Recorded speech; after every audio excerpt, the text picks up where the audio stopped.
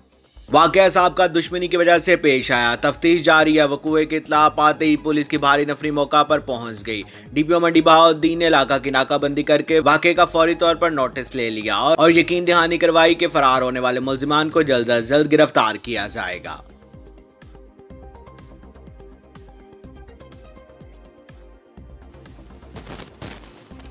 अब तक के लिए सिर्फ इतना ही। मजीद खबरों और अपडेट के लिए फ़रद न्यूज़ के साथ रहिएगा। आप हमारी खबरें यूट्यूब और फेसबुक पर भी देख सकते हैं। मजीद खबरों के लिए हमारी वेबसाइट विजिट कीजिएगा www.94news.us। अपना ख्याल रखिएगा। अल्लाह हाफ़िज़।